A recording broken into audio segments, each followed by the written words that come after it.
Perekonomian secara global sedang terpuruk, tak terkecuali di Indonesia. Bahkan sesuai rilis BPS RI pada triwulan 3 mengalami kontraksi atau minus 3,4%. Di Kaltara sendiri meski juga mengalami kontraksi dibandingkan bulan sebelumnya, Kituki tumbuh dengan baik. Pandemi global COVID-19 menjadi faktor utama anjloknya perekonomian. Namun kita tidak boleh menyerah. Optimisme terus kita bangun untuk masa depan yang lebih baik. Lantas bagaimana cara kita mendongkrak perekonomian Kaltara di tengah masa pandemi COVID-19? Hal ini akan kita bahas dalam Respon Kaltara edisi 100 kali ini dengan tema Mendongkrak Ekonomi Kaltara di Masa Pandemi. Dan untuk membahasnya, kita telah mengundang Kepala Bagian Sarana dan Perekonomian Biro Perekonomian Provinsi Kaltara, Ibu Nurdiana, SPI MAP. Boleh tepuk tangan buat Ibu Duyana. Boleh Bu, kalau ingin menyapa pradi sekalian Bu. Halo, Assalamualaikum warahmatullahi wabarakatuh. Waalaikumsalam. Saya Ibu Nurdiana. Selamat pagi semua, silakan menyaksikan Respon Kaltara ya bersama dari kantor BPS Provinsi Kalimantan Utara. Terima kasih, mungkin itu saja ya. Baik, terima kasih Bu Nurdiana sudah memenuhi undangan kami. Yang berikutnya, Kepala Bidang Neraca Wilayah dan Analis Statistik BPS Provinsi Kalimantan Utara, Haji Trino Junaidi SD. Boleh tepuk tangan buat Pak Trino. Gimana kabarnya Pak Trino? Alhamdulillah sehat dan sangat baik sekali. Mungkin saya bisa menyapa para pradi ya pada pagi hari ini. Assalamualaikum warahmatullahi wabarakatuh. Selamat pagi, salam sejahtera, salam sehat dan bahagia untuk kita semua pradi. Pertama-tama kami ingin menyapa semua pradi dari Respon Kaltara, baik yang berada di Narakopi, Laka-Laka Resto yang sangat indah ini ya di Jalan Jeruk di Tanjung Redep, di Tanjung Selor ya. Kemudian termasuk juga para pradi Respon Kaltara di mana saja berada. Selanjutnya semua pradi Pelita FM 106,6 MHz ya. Kemudian pradi Kaltara FM di 92,4 MHz dan pradi Pesona FM 95,2 MHz. Semoga kita semua dalam keadaan sehat dan senantiasa dalam lindungan Tuhan Yang Maha Esa. Amin. Amin. Terima kasih. Ya. Kemudian kita sapa juga telah bergabung bersama kita di sini ada Kabak Industri dan Jasa Biro Perekonomian Provinsi Kaltara, Bapak Syamsuddin Bahri STMAP. Boleh tepuk tangan buat Pak Syamsuddin. Boleh berdiri mungkin Pak? Boleh berdiri dulu. Iya, ini dia Pak Syamsuddin. Nanti juga akan membantu menjawab pertanyaan ya. Tidak lupa Mbak Dara dan Pradi sekalian, kita juga menyapa rekan-rekan yang bergabung di live streaming kita nih. Ada dari mana saja nih Mbak Dara? Ya, yang sudah bergabung melalui radio itu ada dari Pelita 106,6 FM, Kaltara 92,4 FM dari Tanjung Selor, dan juga Pesona 95,2 FM Tanjung Palas. Selamat mendengarkan, buat pradi sekalian. Baik, pertama kita langsung ke Pak Trino dulu. Mungkin Pak Trino bisa dijelaskan seperti apa sih Pak kondisi perekonomian makro di Kaltara ini Pak? Silahkan Pak.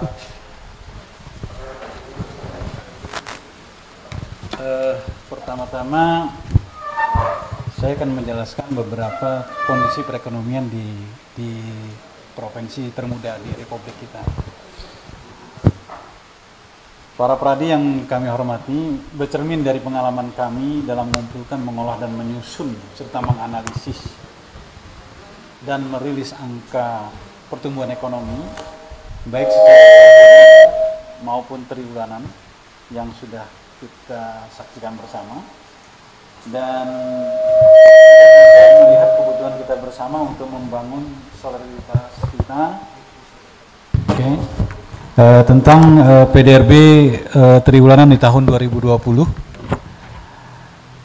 Saya Trino Junaidi, Kepala Bidang Neraca Wilayah dan Analisis Statistik BPS Provinsi Kalimantan Utara.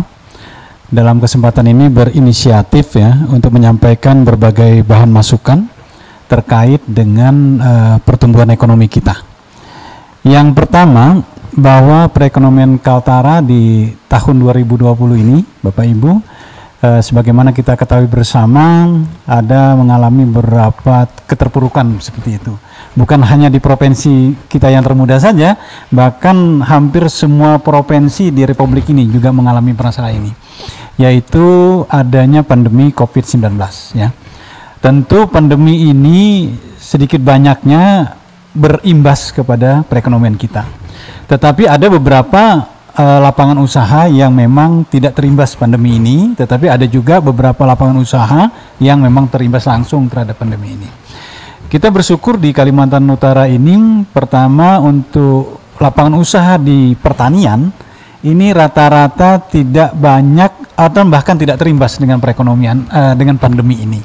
Kita contoh di pertanian tanaman pangan, kemudian hortikultura ya, kemudian tanaman pangan hortikultura, kemudian di sektor kehutanan, kemudian di sektor perkebunan, ini tidak banyak, bahkan hampir tidak terdampak daripada COVID-19. Tetapi ada lapangan usaha seperti pertambangan begitu. Kenapa dia terimbas kepada COVID? Karena produknya ini kan banyak kita ekspor. Tentu ekspor ini terkait dengan permintaan di negara-negara tujuan ekspor yang memang terdampak COVID begitu kan. Nah, banyak juga di sana industri pengolahan kita, misalkan juga ada industri pengolahan kita yang juga ekspor komoditasnya.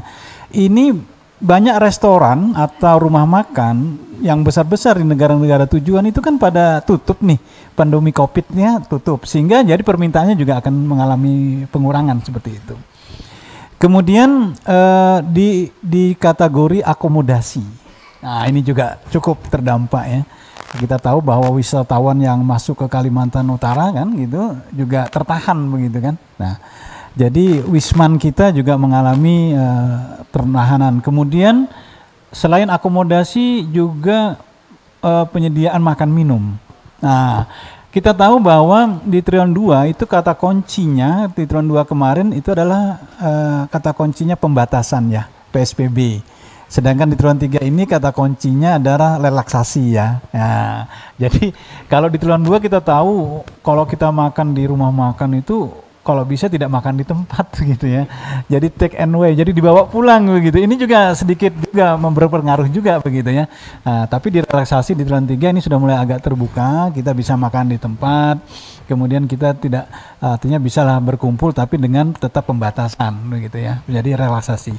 Kemudian juga selain industri tadi saya katakan ada di pertambangan, juga ada di akomodasi dan rumah penyediaan makanan.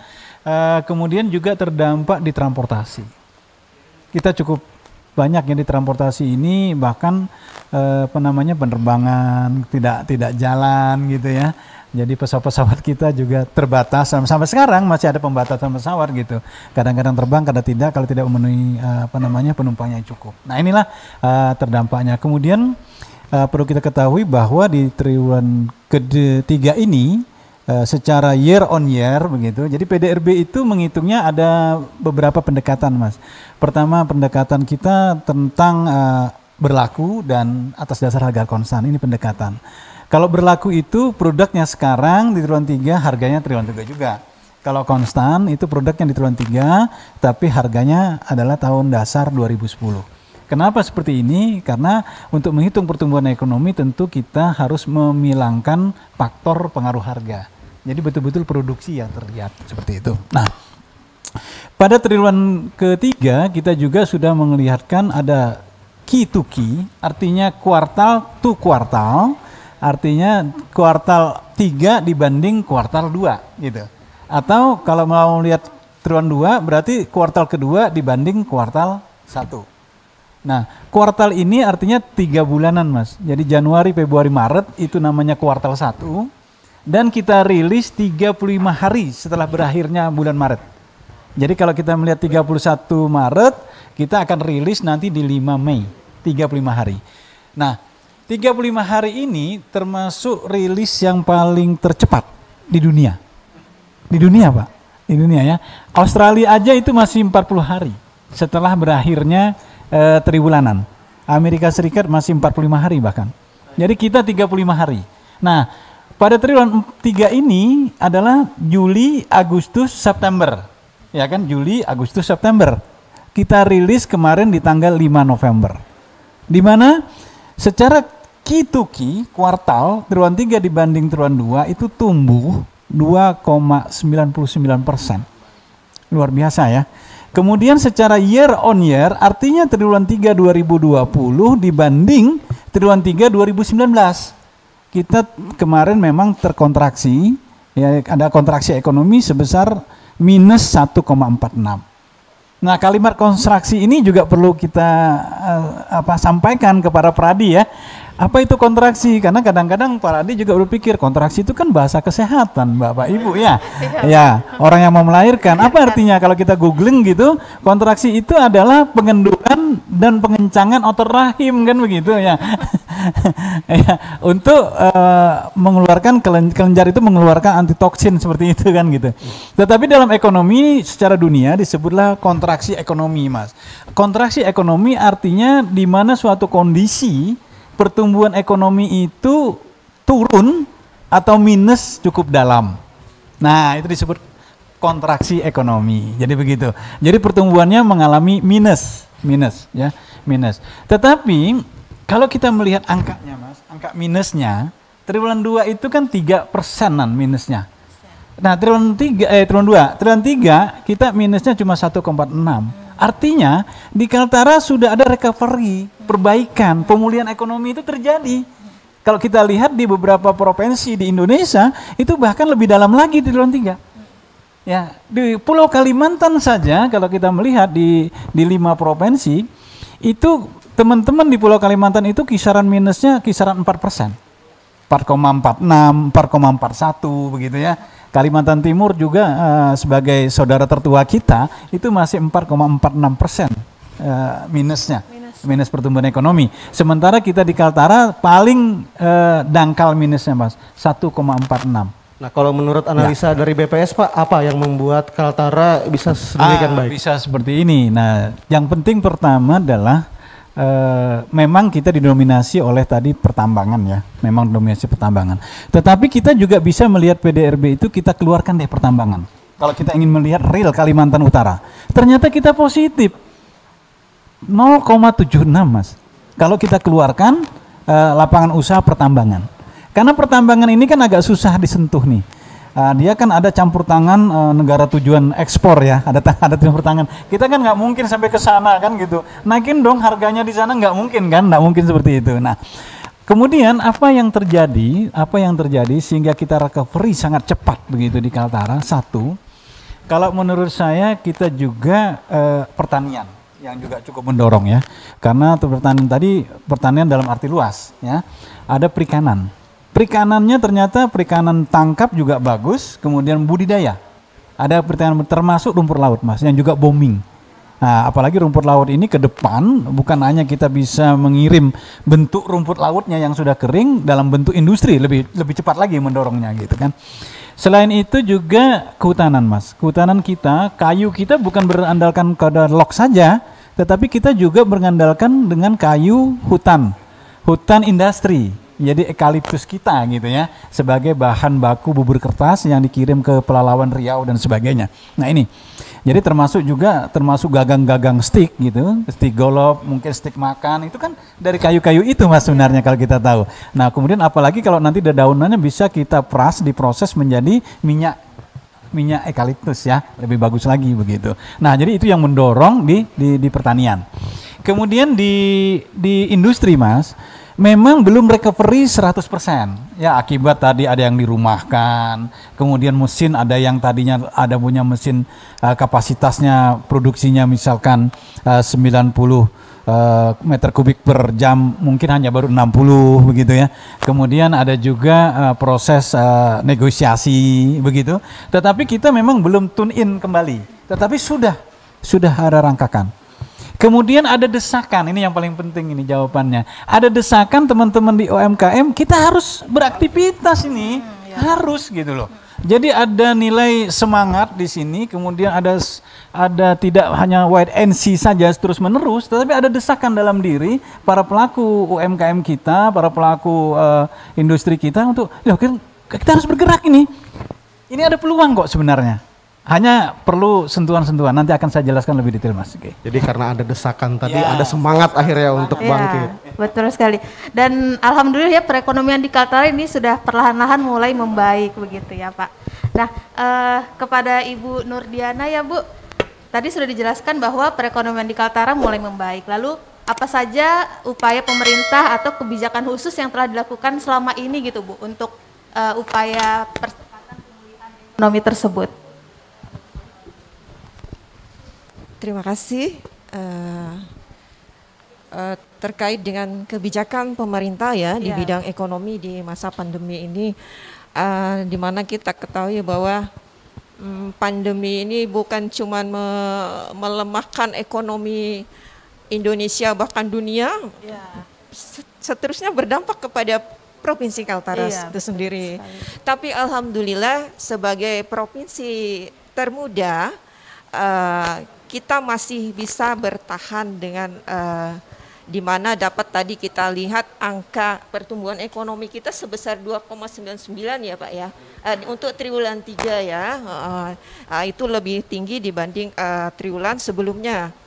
Untuk kebijakan sendiri di mana pemerintah telah menyalurkan beberapa bantuan langsung tunai itu ya, termasuk salah satu refocusing untuk kegiatan anggaran yang lebih fokus kepada penanganan pandemi seperti penanganan ekonomi ya, di bidang ekonomi, penanganan di bidang kesehatan, kemudian jaring pengaman sosial ya, di situ tadi ada di dalamnya BLT. Saya kira kemudian untuk di dalam tadi, makanya kita harus saling bersinergi ya Pak ya. Tadi Bapak ada menyebutkan bahwa kenapa kita bisa bertahan dengan angka yang lebih tinggi ya dibanding dengan Provinsi Kalimantan yang ada. Kita nomor 3 ya Pak ya, untuk triwulan 3 ya. Nomor 1 kalau tidak salah itu Kalimantan Selatan, nomor 2 Kalbar, kemudian nomor 3 Kalimantan Utara kalau saya tidak salah. Nah jadi sebagaimana tadi Bapak sebutkan bahwa itu bertahan karena semakin membaiknya pertumbuhan pertanian. Dalam arti luas di situ ada perikanan. Nah, disitulah di dalam refocusing itu ada di beberapa kegiatan yang pemerintah fokus terhadap ketahanan ekonomi di Kaltara seperti pembinaan, pengembangan perikanan ya. Kemudian ada subsidi ongkos angkut itu di mana ditempatkan di OPD terkait yang bersentuhan langsung dengan masyarakat, saya kira itu. Ya, kemudian ada pengembangan produk usaha perikanan ya. Memang bagus untuk prospek perikanan sendiri itu tidak berdampak langsung dengan pandemi. Karena kita lihat sendiri pertumbuhan rumput laut itu bagus ya.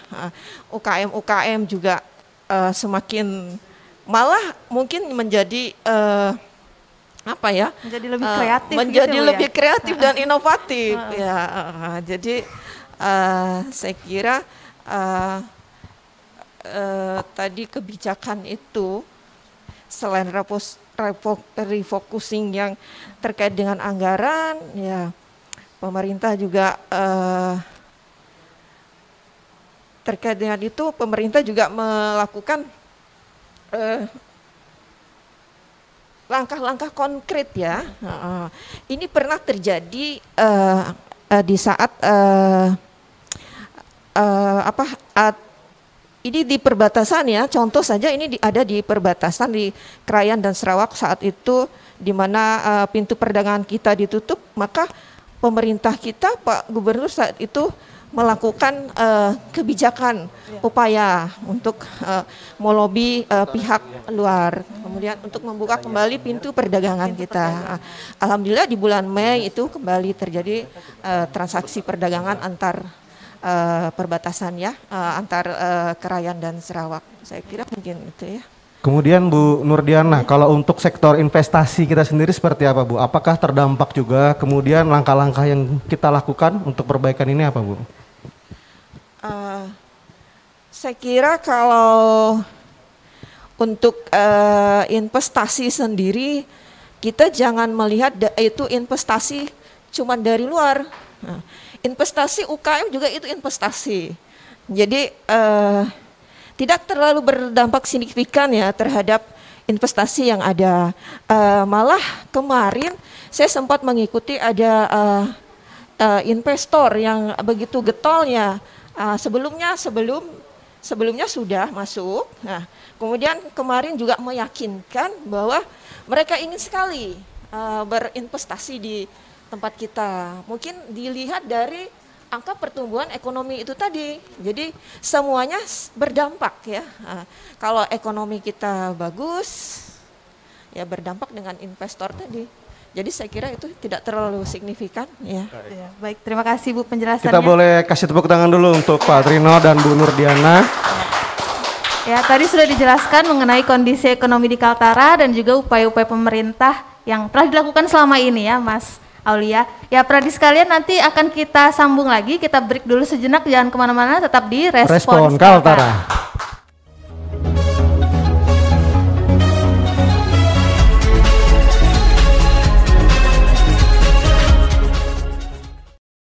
Kembali lagi di Respon Kaltara. Masih dengan dua narasumber kita nih Mbak Dara, kita melanjutkan perbincangan kita. Kembali ke Pak Trino lagi nih Pak. Dengan membaiknya kondisi perekonomian sekarang, kemudian menurut analisa Bapak untuk jangka pendek dan jangka panjang nanti, apakah kondisi perekonomian kita ini akan stabil dan terus membaik? Kemudian langkah-langkah strategis apa sih Pak yang perlu dilakukan untuk mempertahankan dan meningkatkan kondisi perekonomian kita? Silakan Pak. Baik, pertama yang perlu kita lihat dan perlu kita cermati, mana lapangan usaha yang dalam beberapa triwulan ini mengalami pertumbuhan negatif yang perlu kita support, ya kan? Apakah supportnya itu dalam bentuk stimulus atau apa begitu, silakan saja nanti kita lakukan support. Yang kedua, kita juga tidak harus serta-merta melupakan lapangan usaha yang sudah tumbuh, gitu ya. Yang tumbuh ini kan perlu juga kita kalau bisa kita dorong lagi gitu, supaya dia lebih bisa menjaga, menahan kan. Namanya dongkrak tadi kan menahan. Bahkan kalau bisa dongkrak itu bukan hanya menahan, tapi mengangkat gitu kan. Nah, yang pertama kita lihat coba pengadaan listrik dan gas, air ya. Ini tumbuh 19% loh. Nah, itu kan perlu kita perkuat lagi. Kemudian jasa-jasa lainnya, ini luar biasa ini. Kaltara sudah mulai mengarah ke Kaltara yang sifatnya modernisasi ya. Karena dengan tumbuhnya jasa-jasa, itu memberikan indikasi bahwa Kaltara itu sudah mulai beralih dari yang sifatnya sekunder, sudah ke tersier nih. Dari primer ke sekunder lah begitu ya. Karena akan tumbuh jasa-jasa, tumbuh industri-industri begitu. Ini perlu kita dorong, ini penting sekali. Kemudian yang lain adalah jasa kesehatan, jasa kegiatan sosial lainnya. Kemudian juga ada yang tumbuh diantaranya konstruksi. Nah, konstruksi ini penting sebagai infrastruktur kita gitu. Karena banyak para penggawa ekonom mengatakan kalau mau mengundang investor ya siapkan infrastruktur kan begitu salah satunya ya. Tapi memang salah duanya ya jelas penduduk kita yang juga perlu banyak sedikit juga gitu, perlu kita perbanyak. Kemudian ke depan perekonomian kita, pertama kalau kita lihat adalah satu dia sudah membaik ya di antara Pulau Kalimantan, sangat membaik kita, paling nomor 1 ya dibandingkan Pulau Kalimantan, karena tadi yang di Pulau Kalimantan ada yang tumbuh minus 3%, 4%, kita 1,46 loh. Ya, hampir mendekati angka positif gitu secara year on year ya. Nah, tentu ini tidak lepas dari pertama pemerintah. Dalam hal ini alur penanganan kesehatan kita sudah semakin terpola, Mas. Jadi tidak gerasak gerusuk begitu ya, sudah terpola nih gitu ya. Kalau kita keluar rumah harus pakai masker gitu kan terpola itu. Artinya sosialisasinya udah bagus gitu kan.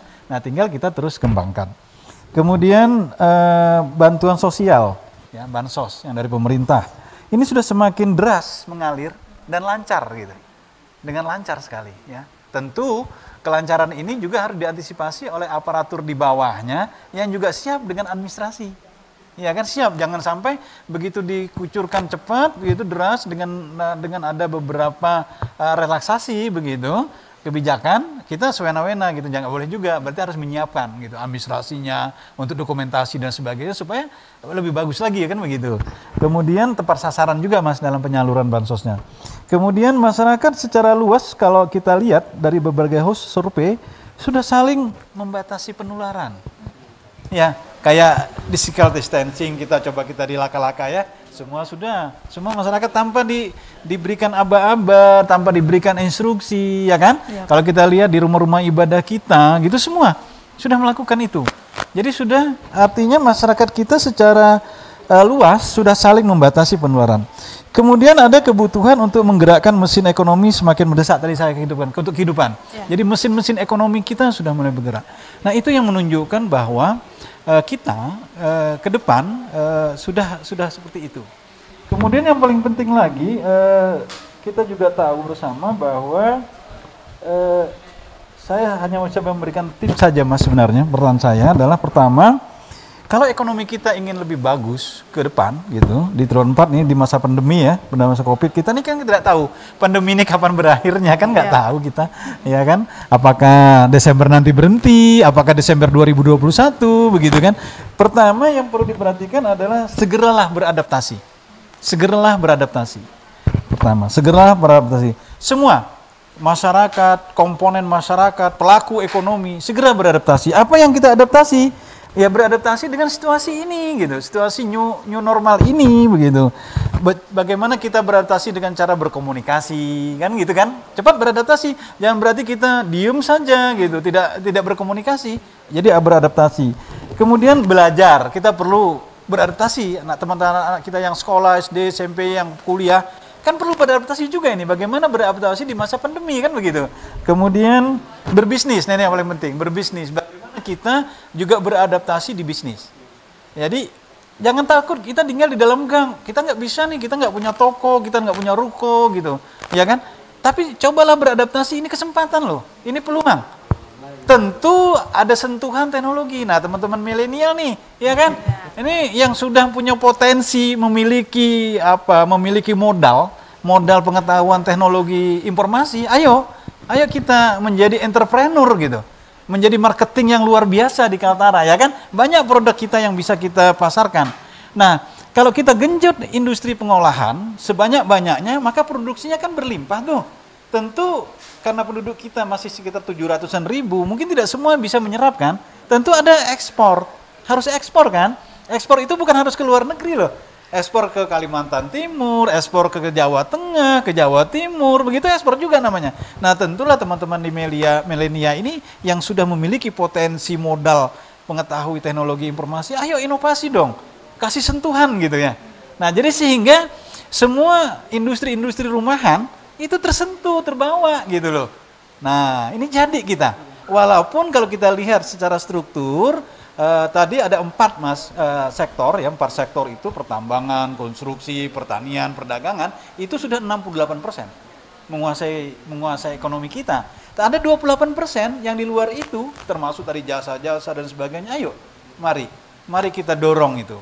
Jadi walaupun sudah banyak jasa laundry, ya nggak apa-apa, kita ciptakan lagi jasa laundry yang memiliki nilai jual yang lebih lain lagi gitu. Kalau hanya menunggu, mungkin kita antar jemput, begitu ya. Nah, itu kira-kira seperti itu. Itu sasaran saya. Kemudian, mari berinovasi dan bereksperimen. Jadi mencoba, jangan takut. Jadi ada inovasi, ada eksperimennya, gitu ya. Kemudian yang paling penting yang kedua adalah tingkatkan literasi keuangan. Kita perlu cermat nih dalam pandemi ini cermat. Jadi artinya pengetahuan tentang keuangan itu perlu kita cermat mengaturnya secara bijak, kemudian investasi uang kita dengan baik. Nah, ini yang penting Mas. Jadi saya pikir dengan beberapa ini saya meyakini Mas bahwa ke depan bahkan kita lebih cepat kalau bisa di triwulan keempat ini year on year-nya udah positif loh. Karena terlihat dari situasi itu positif. Artinya situasi gini, 3 triwulan 1, 2, 3 di 2020 dibandingkan 1, 2, 3 2019 kita ada positif Mas. Nah, kalau triwulan 4 year on year-nya positif, saya meyakinin secara tahunan kita positif. Jadi kita sudah kembali kepada rel di mana pertumbuhan ekonomi itu mengalami peningkatan. Jadi kemudian teman-teman juga tidak takut dengan kata resesi gitu ya. Nanti akan saya jelaskan ke depan, mungkin masih ada waktu, apa itu resesi, apa itu depresi, apa itu krisis gitu ya. Itu gimana sih kita gitu kan. Nah, bagaimana teman-teman di Milenia mengatasi masalah ini? Apakah kita perlu takut dengan resesi kan begitu? Ya, saya kira itu Mas pertama. Jadi itu Mbak Dara dan Pradi sekalian, untuk bangkit dan mendongkrak perekonomian kita, dua tadi kata kunci ya Pak, inovasi dan berani bereksperimen Pak ya. Oke. Dan kita optimis ya Mas ya, year to year-nya sudah positif nanti semoga. Ya, lalu ke Ibu Nurdiana Bu, soal peningkatan daya beli masyarakat di Kalimantan Utara, apakah itu bisa jadi salah satu cara untuk mendongkrak perekonomian di Kaltara Bu?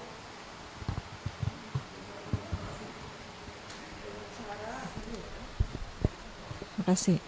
Kalau berbicara daya beli, saya pikir kita di masa pandemi ini tidak hanya mendorong usaha-usaha kecil untuk berusaha, tapi kalau daya belinya kurang, tidak ada ya serepot juga ya. Jadi dalam hal ini pemerintah sudah mengambil kebijakan bahwa yaitu saya bilang tadi, saya sebutkan tadi adanya bantuan langsung tunai, itu mungkin bagian daripada kebijakan ya. Jadi itu masing-masing keluarga kan itu ada sebesar 200.000 dan sudah melalui ada 4 tahapan. Jadi sudah selesai tahap ini, mudah-mudahan itu bisa membantu lah kalau untuk daya beli tadi, daya beli masyarakat. Kemudian itu ada sekitar penerima manfaat itu sekitar 11.380 kalau saya tidak salah. Nah, jadi saya kira kebijakan itu dari pemerintah cukup bagus, sudah berusaha semaksimal mungkin, termasuk tadi yang saya katakan adanya refocusing terkait dengan anggaran yang tidak relevan itu dialihkan ke program-program prioritas yang khusus bersentuhan langsung dengan pandemi COVID. Nah, selain daya ungkitnya dapat, daya beli juga dapat. Mungkin itu untuk daya beli ya. Baik. Kemudian Mbak Dara dan Pradi sekalian, kita akan masuk ke sesi selanjutnya, yaitu pertanyaan dari teman-teman wartawan dan di media sosial. Ya, Mas. Saya bacakan satu persatu, ke Bu Diana dulu nih mungkin Bu. Industri kecil di Kaltara cukup banyak, salah satunya warung kopi. Masa pandemi cukup menguras pendapatan kami. Tidak adakah payung hukum berupa pergub yang membahas peningkatan ekonomi untuk sektor UMKM dari Mas Anto di Labolong? Silakan Bu Nurdiana. Payung hukum untuk UMKM agar bisa meningkatkan pendapatannya nih Bu.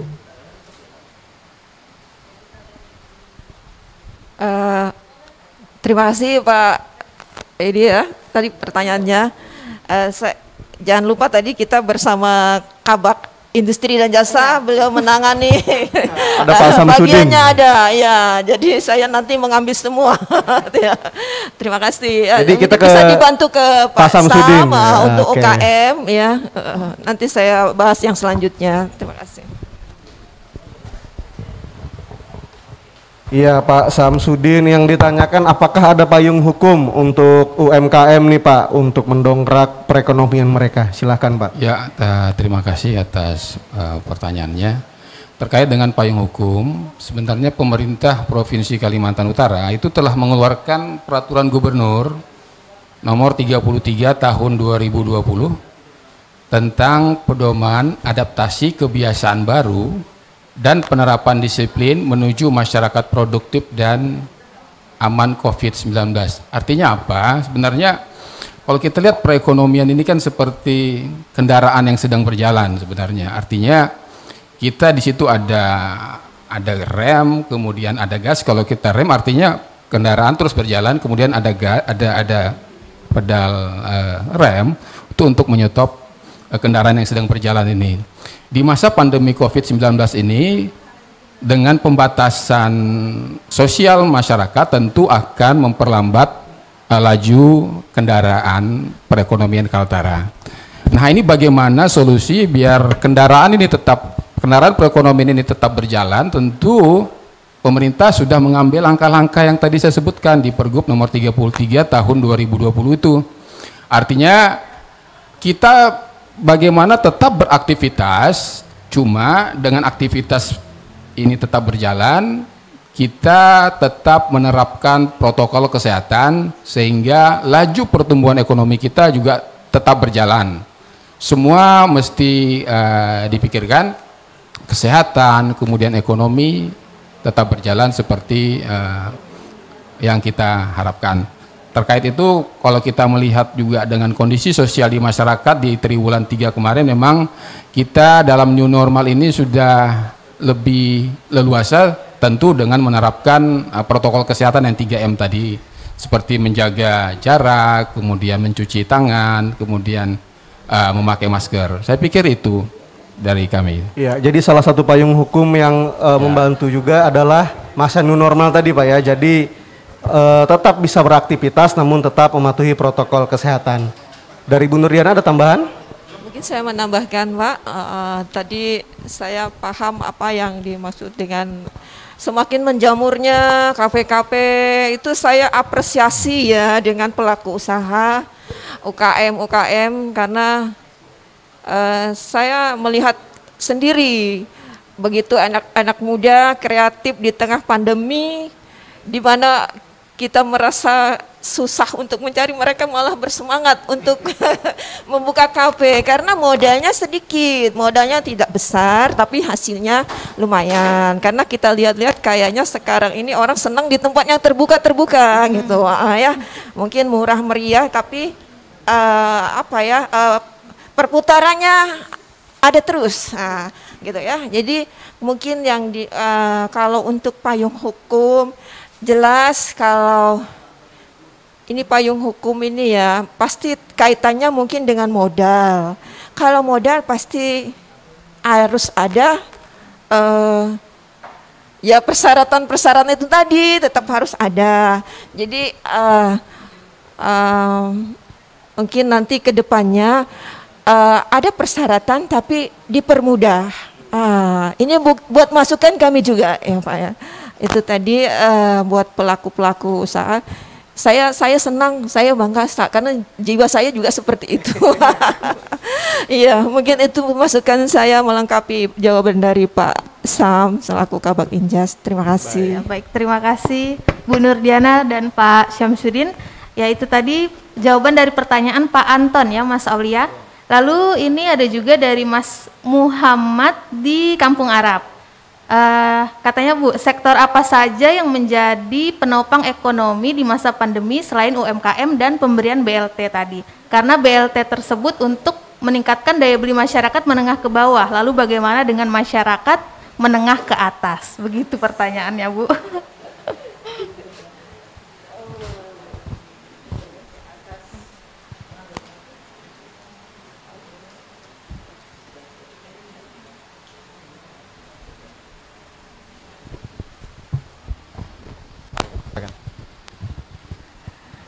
Terima kasih buat siapa tadi Mbak Pradi atas nama siapa? Atas nama Pak Muhammad Bu dari Kampung Arab. Oh, selamat pagi Pak Muhammad dari Kampung Arab. Dekatan kita tetangga. Tetangga almarhum ortu. Begini, memang kalau tadi BLT ya untuk masyarakat kita yang menengah ke bawah, yang kita yang ya termasuk ekonomi yang masih lemah, yang perlu bantuan. Saya kira kalau menengah ke atas itu seperti adanya pelatihan ya Pak ya. Kita tidak memberi uang, tapi berupa pelatihan keterampilan. Kalau menengah ke atas mungkin sudah ada modal pengalaman sebelumnya. Tapi kita di sini khususnya untuk masa pandemi ini, kalau untuk yang berdampak dengan ekonomi, kita ada berupa pelatihan hasil pengolahan perikanan. Kenapa kita fokus ke perikanan? Karena di masa pandemi ini sektor perikanan tidak terlalu berdampak gitu ya. Jadi tidak terlalu berdampak artinya kita masih tetap membantu untuk melakukan peningkatan. Artinya kalau di sektor masyarakat menengah ke atas, ya kita anggap tetap ada ya, tapi dia beda. Bukan kalau untuk menengah ke atas dibantu 200.000 ya apalah artinya gitu. Jadi itu berupa pelatihan keterampilan, pelatihan mungkin BLK itu kerja ya, balai latihan kerja ada itu, mungkin itu. Terima kasih, Mbak. Baik, terima kasih Bu Nurdiana jawabannya. Lalu ini ada dari Koran Kaltara dari Mas Mufid. Mungkin untuk Pak Trino ya. Pertanyaannya, Pak, ekonomi di Kaltara disebut-sebut masih mampu bertahan di tengah pandemi COVID-19 meski melalui kontraksi. Namun bagaimana analisa BPS ke depan, apalagi diketahui pandemi ini belum ada yang memprediksi kapan akan berakhirnya. Terlebih Indonesia juga menghadapi resesi ekonomi. Bagaimana dampaknya bagi Kaltara, Pak, ke depan? Ya, itu tadi saya sampaikan pertama bahwa pandemi COVID ini memang banyak meruntuhkan tatanan perekonomian kita sebenarnya. Di awal pandemi itu di Kaltara itu kita mulai terasa di triwulan 1, seingat saya di bulan Februari itu baru mulai ya, baru terasa. Kemudian di triwulan 2 cukup deras, bahkan kita sampai terpuruk waktu itu kurang lebih minus 6% ya. Tetapi di triwulan 3 rasa khawatir yang terlalu dalam itu sudah mulai bisa teratasi dengan berbagai sosialisasi. Pertama kan kita nggak ngerti ini COVID ini kayaknya penularannya lewat apa sih gitu kan. Ada yang bilang dari tangan ke tangan sampai nggak berani salaman begitu kan. Nah, ternyata memang ya, COVID itu memang bisa menular dari berbagai cara begitu. Tentu kita harus bisa mewaspadai kan begitu. Pada prinsipnya bagaimana kita semua di masyarakat Kaltara itu menjaga tidak mau tertular dan tidak ingin menularkan, itu pertama. Nah sehingga terlihat di triwulan 3 itu walaupun masih negatif secara year on year, tadi saya katakan minus 1,46, tapi ini kan sudah mulai membaik. Jadi ada perbaikan gitu, ada recovery yang cepat gitu. Bahkan secara Q2Q kita tumbuh 2,99%, Mas. Kemudian secara C2C, tadi saya katakan juga tumbuh. Nah, apabila perekonomian Kalimantan Utara kita coba tinggalkan yang namanya, ya kita skip dulu yang namanya pertambangan, yang mendominasi tadi, ternyata Kaltara tumbuh ekonomi kita, gitu ya, tumbuh. Nah, terus kalau ditanyakan di masa pandemi kita bisa bertahan begitu ya? Ya tentu, ini pertama kesadaran pelaku usaha kita yang tidak selalu wait and see selama-lamanya begitu ya. Pandemi kita nggak tahu apakah berakhir 2 Desember nanti, apakah berakhir di tahun 2022, kita juga nggak ngerti. Sehingga perlu kita melakukan beradaptasi.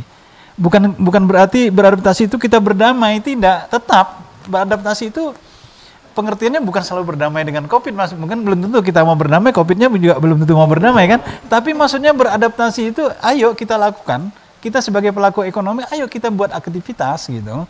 Tetapi dengan cara beradaptasi di new normal ini gitu.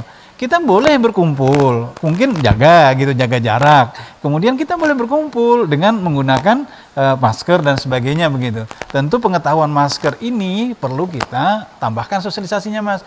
Ini masker jangan pakai masker yang tipis dong gitu kan. Nah, coba caranya kalau memilih masker gimana begitu kan, itu kan ada trik-triknya gitu kan. Nah, semoga hasilnya juga lebih bagus kan begitu. Saya kira itu jadi kemampuan bertahan kita, satu, kita bersyukur di Kaltara ini didorong oleh sektor pertanian. Pertama ada perikanan tadi, ya, yang tidak terlalu terdampak. Yang kedua ada perkebunan. Coba teman-teman kita yang bekerja di perkebunan, mereka kan hanya dengan klub-klubnya dia sendiri atau dengan kelompok-kelompoknya saja kan. Ya, sehingga mereka tidak perlu, misalnya kalau lagi menyangkul di sawah nggak perlu pakai masker, Mas. Ya maka karena apa? Dia bergaul dengan kelompoknya saja. Jadi pandemi itu kan tidak mesti harus menyerang sampai ke sana begitu kan. Nah, teman-teman di perkebunan sawit begitu. Kemudian teman-teman di smelter sawit, CPO, kan mereka bergaul sesama mereka saja. Jadi nggak terlalu lah. Ada sih yang keluar masuk tapi mereka tetap melakukan protesnya. Jadi kalau ada yang keluar ya monggo lah dilakukan rapid dulu. Kenapa harus rapid? Ya, terus kami juga di BPS itu kalau kita keluar harus rapid pulangnya. Ya, kenapa rapid? Apakah rapid itu menentukan? Tidak juga menentukan, tetapi minimal kita sudah mengantisipasi. Kalau kita reaktif, yuk swab gitu kan. Karena swab kan masih mahal, Mbak. Jadi kita rapid dulu gitu. Kalau imun kita turun, mari kita swab. Kalau memang nanti dinyatakan tidak positif, ya kita kan bisa beradaptasi dengan teman-teman. Nah, pasti faktor kecurigaan di antara kawan, di antara kolega bisnis itu pasti terjadi. Dan itu jangan sampai kita nganggap, wah ini tiba-tiba saya datang dia langsung pakai masker, saya jadi tersinggung. Nggak begitu, iya kan? Ya ini memang adaptasi begitu. Nah jadi seperti itu Mbak kira-kira. Ya tadi Mas apa tadi yang nanya Mas? Mas Mufid dari ya, Koran Mas Mufid Kaltara. dari Koran Kaltara. Nanti mungkin secara lebih detail, mungkin karena waktu kita nggak mungkin saya jelaskan secara detail banget, tapi boleh nanti kita berkontak setelah acara ini begitu. Oke, baik. Terima kasih Pak. Masih ada beberapa pertanyaan Mbak Dara dan Pradi sekalian, namun mengingat durasi kita akan membacakan 2 pertanyaan terakhir. Ya, satu ke Bu Nurdiana dan satu ke Pak Samsudin. Ya. Ini tadi masih ada pertanyaan ke Bu Nurdiana dari Mas Mufid. Koran Silakan. Kaltara. Pertanyaannya Bu, upaya pemerintah provinsi menghadapi resesi ekonomi seperti apa? Lalu langkah konkret yang sudah dipersiapkan atau yang telah mulai dilakukan itu Bu. Dari Mas Mufid, Koran Kaltara.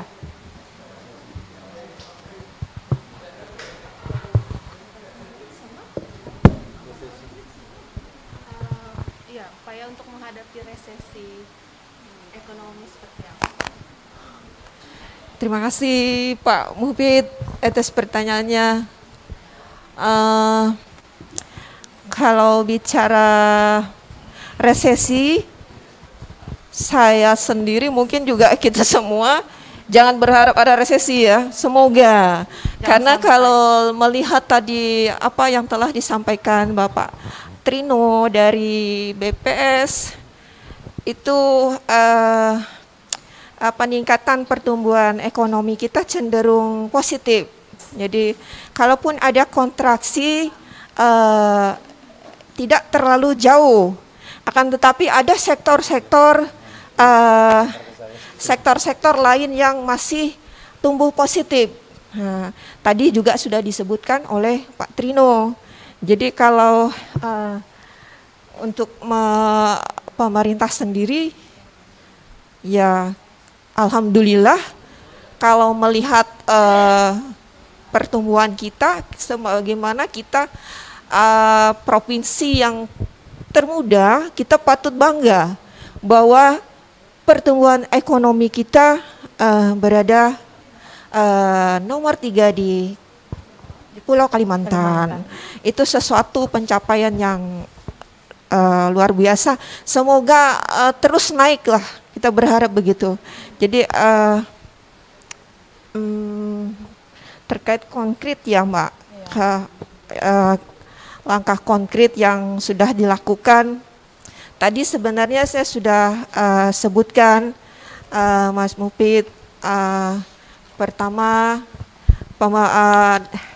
untuk kita di provinsi sendiri terkait anggaran itu sudah dilakukan refocusing sebagaimana arahan dari pemerintah pusat. Jadi dana-dana yang kurang relevan dengan masa pandemi sekarang ini dialihkan ke penanganan di bidang kesehatan, kemudian di bidang ekonomi, kemudian jaring pengaman sosial. di mana ada banyak sebenarnya kalau kesehatan itu terkait dengan penanganan COVID, terus rumah sakit, rehab gitu ya. Jadi pemerintah sebenarnya sudah berupaya semaksimal mungkin. Kemudian kalau untuk dinas Perindakop sendiri mungkin kita perhatikan tuh terutama di daerah perbatasan di mana subsidi ongkos angkutnya itu kita tingkatkan, di mana kalau kita menggunakan pesawat itu aksesnya cuma dari dalam ibu kota sendiri ya, ibu kota langsung ke sana, kemudian melalui pesawat itu cukup besar biayanya. Jadi makanya disubsidi tadi. Kemudian juga di perikanan. Nah, perikanan itu ada pelatihan kewirausahaan tadi bagi masyarakat yang sudah memiliki usaha, mungkin ada peningkatan keterampilan. Kemudian juga di dinas sosial itu ada sebentar, dinas sosial itu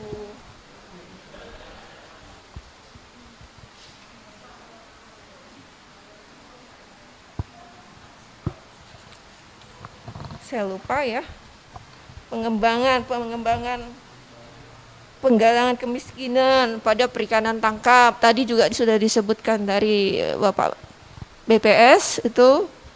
Jadi ada beberapa kebijakan yang sudah pemerintah ambil secara sigap dalam rangka menangani pandemi di masa COVID-19 sekarang. Mungkin itu jawaban dari saya. Baik. Dari Pak Trino bisa menambahkan sedikit tuh Pak terkait langkah-langkah kita untuk menghadapi resesi ekonomi seperti apa? Ini pertanyaan Mas Mupit ya. Oke. Baik Mas Mupit. Jadi kalau kita melihat resesi ekonomi ya, sebenarnya resesi itu kan sudah berlalu Pak. Sudah berlalu. Jadi potret resesi ekonomi itu sudah berlalu, di mana dikatakan resesi yang populer ya di Indonesia, di mana year on year secara 2 triwulan berturut-turut mengalami negatif gitu kan. Nah, kita kan ternegatif di triwulan 2, kemudian triwulan 3 juga negatif. Tetapi resesi ekonomi itu berlaku untuk sebuah negara. Kalau untuk sebuah regional kayak Kaltara ini kita nggak sebut sebagai resesi sebenarnya, cuma terjadi penurunan seperti itu ya. Ini untuk kemudian yang paling ditakutkan adalah kalau depresi yang terus menerus. Nah, kalau depresi ekonomi artinya resesi ekonomi yang panjang. Bisa setahun, bisa 2 tahun, bisa 3 tahun. Ini kan merepotin ini. Nah, tentu kalau menjadi depresi tentu terjadi nih tingkat pengangguran menjadi tumbuh gitu ya, pengangguran makin banyak gitu kan.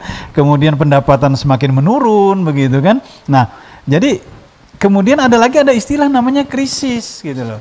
Krisis ekonomi. Krisis ekonomi itu adalah fundamental sebenarnya. Jadi fundamental ekonomi kita agak rapuh gitu kan. Jadi kalau begini, Mas, kalau kita katakan ada tetangga kita ngomong begini, ini ada perusahaan loh yang sudah mulai agak kerepotan dalam finansial. Nah, itu ceritanya resesi, Mas. Tetapi kalau sudah bilang, tetangga sebelah ternyata di PHK. Nah, ini sudah depresi nih, Mas. Gitu, ya kan? Nah, jadi seperti itu. Atau kita yang di PHK gitu. Nah, itu kan gawat tuh kan? Nah, tentu pemerintah selama ini sebenarnya resesi yang sudah berlaku ini ya, kalau kita anggaplah, kita nyatakan resesi regional begitu, ya kan, istilah baru lah, tapi sebenarnya di dalam perekonomian itu untuk sebuah negara ya. Tetapi anggaplah di Kaltara terjadi 2 kali penurunan pertumbuhan ekonomi. Jadi kita anggap resesi regional. Pemerintah tadi sudah saya sampaikan. Pertama, alur penanganan kesehatan semakin terpola. Itu sudah salah satu yang didorong oleh pemerintah.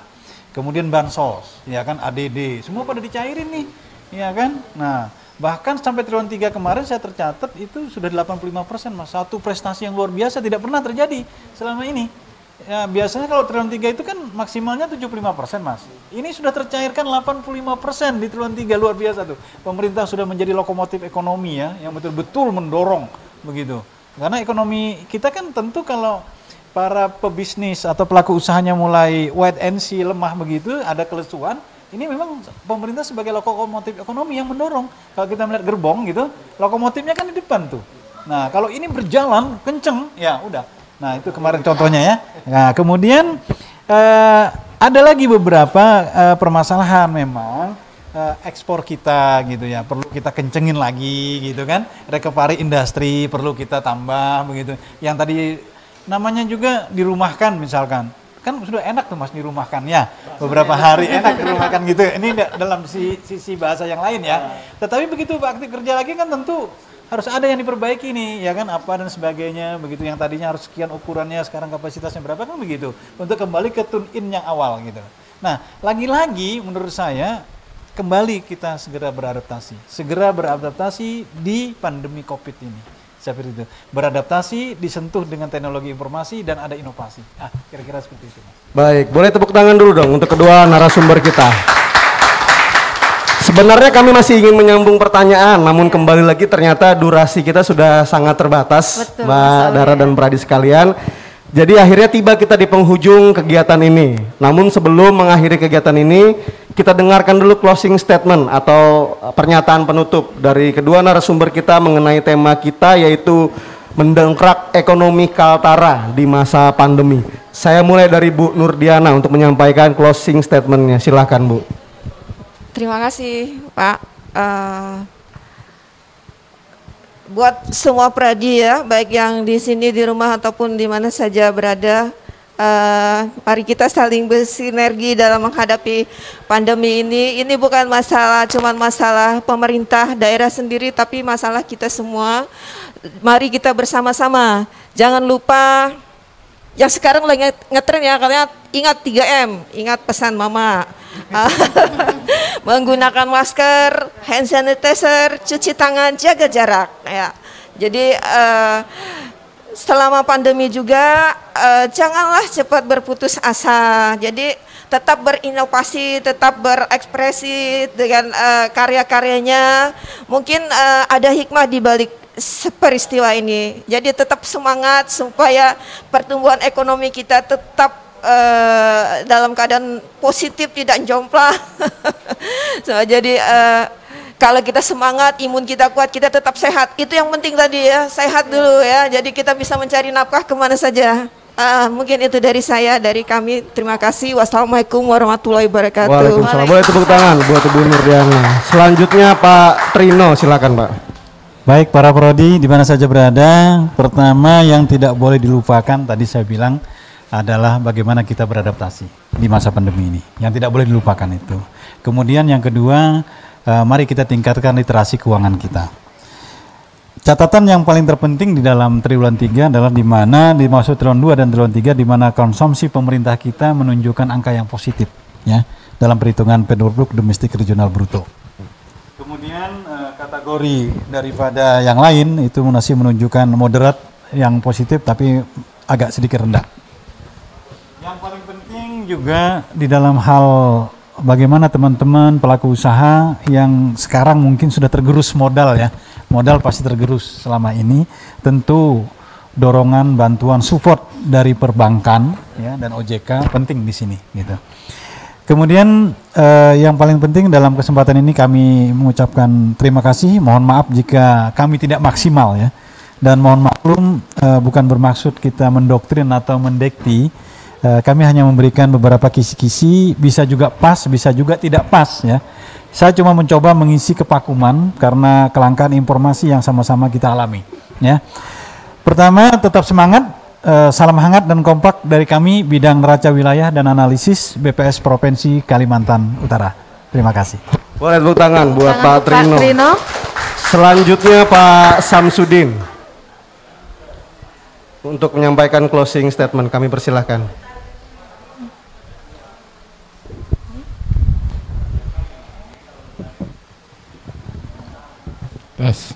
Ya, terima kasih ya atas kesempatannya. Closing statement dari saya, memang masa pandemi ini mendorong kita untuk beradaptasi tidak terkecuali di sektor usaha, apakah itu usaha mikro kecil maupun yang besar. Ini juga terkait dengan kebiasaan baru, kami juga mendorong kepada teman-teman pelaku usaha mikro kecil dan menengah. Karena ada pembatasan sosial tadinya, tentu kita mendorong agar tadinya untuk memasarkan produk dan jasa UMKM ini yang secara manual kita dorong untuk digitalisasi begitu, sehingga masyarakat dalam berkonsumsi sektor-sektor yang ada di usaha mikro, kecil, dan menengah bisa tetap berjalan. Artinya kepada teman-teman UMKM kami berharap ini turut dipikirkan supaya bisa juga memasarkan produk maupun jasanya di versi digitalnya begitu, apakah melalui sosial media dan lain sebagainya. Saya pikir itu dari kami. Terima kasih atas kesempatan. Baik, terima kasih Pak Syamsuddin. Juga terima kasih kepada Ibu Nurdiana dan Pak Trino. Demikian respon Kaltara kali ini. Kami ucapkan terima kasih kepada seluruh pradi yang sudah berpartisipasi. Mohon maaf jika ada kekurangan. Terima kasih juga kepada pendengar setia dari Pelita 106,6 FM, Kaltara 92,4 FM dari Tanjung Selor, dan Pesona 92,2 FM Tanjung Palas. Nantikan terus respon Kaltara episode berikutnya setiap hari Rabu, dan jangan lewatkan program Humas lain. Ada Reka Suara, Harian Giga, Cerita Dara, Kaltara Sepekan, dan lain-lain. Kami berharap dengan program tersebut kami dapat memberikan informasi sebaik-baiknya mengenai Kaltara kepada peradi sekalian. Demikian, wassalamualaikum warahmatullahi wabarakatuh.